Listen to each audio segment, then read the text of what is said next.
தேசிய மக்கள் சக்தி அரசாங்கம் ஆட்சிக்கு வந்து கிட்டத்தட்ட 2 வருஷமாக இந்த அமைப்பு தேர்தல் காலங்களிலே குறிப்பாக சொன்னால் ஜனாதிபதி தேர்தல் நடைபெற்ற பொழுதும் பாராளுமன்ற தேர்தல் நடைபெற்ற பாராளுமன்ற தேர்தலுக்கு பிற்பாடு ஒரு 6 மாதத்துக்குள்ள உள்ளூராட்சி தேர்தல் நடைபெற்ற பொழுது நாங்கள்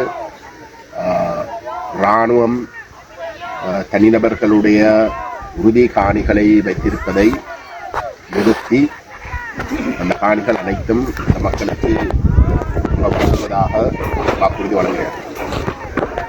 இந்த வாக்குறுதி என்பது ஒருக்க இல்லாட்டி 2-3 தடவைகள் வழங்கினதல்ல.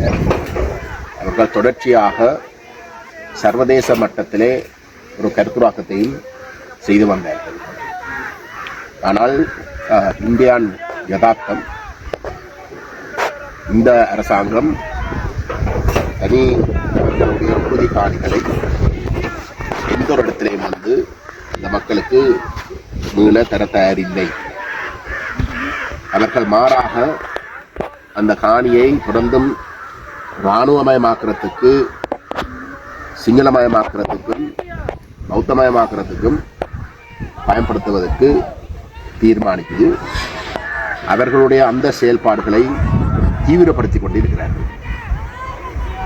உதாரணத்துக்கு 26ஆம் தேதி ஜூலை மாதம் காணி அமைச்சு அறிவிச்சிருக்கின்றது.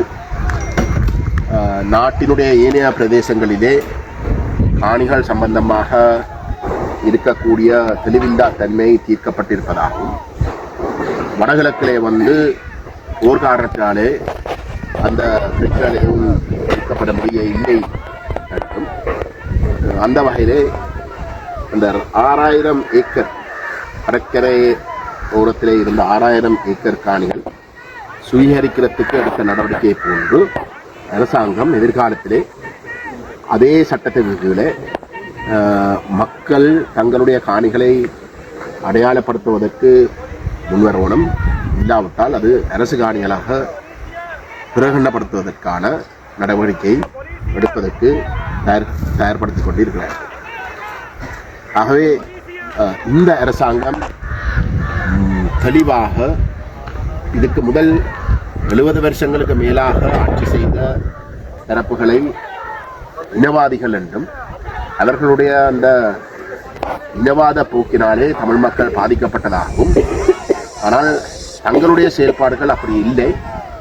தாங்கள் அவ்வகையிலே தமிழ் மக்களுக்கு விரோதமாக இந்த இனவாதிகள் நடந்து கொண்ட மாதிரி நடந்து கொள்ள மாட்டோம் என்று சொல்லி இருந்தாலும் கூட, இன்றைக்கு ஆட்சிக்கு 2 வருஷத்துக்குள்ளே அவர்களுடைய அனைத்து செயல்பாடுகளும் வடகிழக்கிலே குறிப்பாக தமிழ் மக்களை குறிவைத்து இதுக்கு முதல் இருந்த அரசாங்கங்களுக்கு விட மிக மோசமாக செயல்பட்டு கொண்டு விளக்கிறார்கள் என்றுதான் உண்மை. கையட்டி ஒரு மிகச்சிறந்த உதாரணம். நாங்கள் மீண்டும் மீண்டும் சொல்வது, கையட்டியிலே தொல்பொருள் சம்பந்தப்படவில்லை. வேறு வேறு எந்த ஒரு சரித்திரம் தொடர்பாக எந்த விதத்திலையும் இந்த காணிகள் சம்பந்தப்படவில்லை. சிங்கள பௌத்த சரித்திரத்தின் தொடர்பாக சம்பந்தப்படவில்லை. அவ்வகையிலே சம்பந்தப்படுவதற்கு எந்த ஒரு ஆதாரமும் கிடையாது.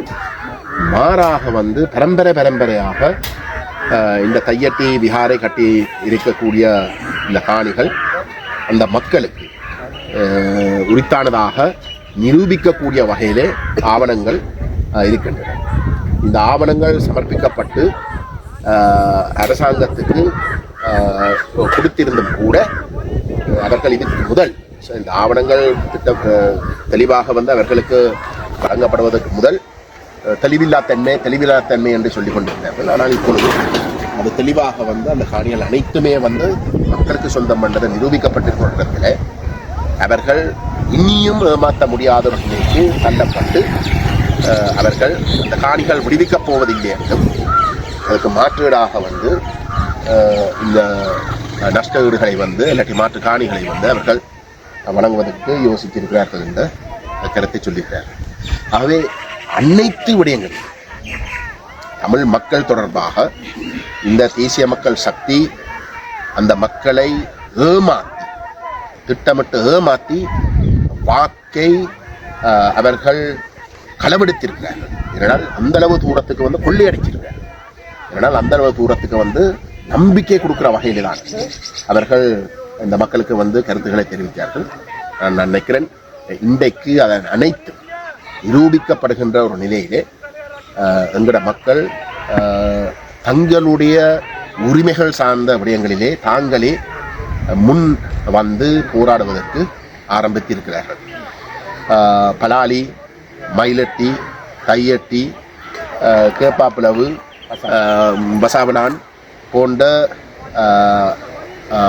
வடமாகாணத்திலேயும் என் கிழக்கு மாகாணத்தில் வந்து மயிலத்த மாதவன் போன்ற பிரதேசங்களிலே அந்த மக்கள் தொடர்ச்சியாக போராட ஆரம்பித்திருக்கிற நிலையிலே இந்த போராட்டங்களை ஒருங்கிணைத்து ஒரு மாபெரும் மக்கள் அலையாக எதிரலையாக இந்த அரசாங்கத்துக்கு வடகிழக்கில் இருந்து அவர்கள்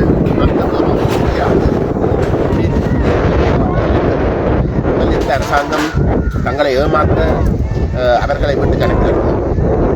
அந்த வகையிலே வடகிழக்கிலே இருக்கக்கூடிய மக்களும் ஜனநாயக ரீதியாக தங்களுடைய எதிர்ப்பை தெரிவித்து இவ்வகையில் வந்து அதிகார துஷ்பிரயோகம் செய்து இனவாத அடிப்படையிலே செயல்படுகின்றவர்களுக்கு வடகிழக்கிலே என்கிற மக்கள் ஒத்துழைக்க மாட்டினம், அவர்களை தொடர்ந்தும் அனுமதிக்க மாட்டினோம் என்பதையும் நிரூபிக்கிறதுக்கு வந்து முன்வரணும் என்று நாங்கள் கேட்டுக்கொள்ளுங்கள்.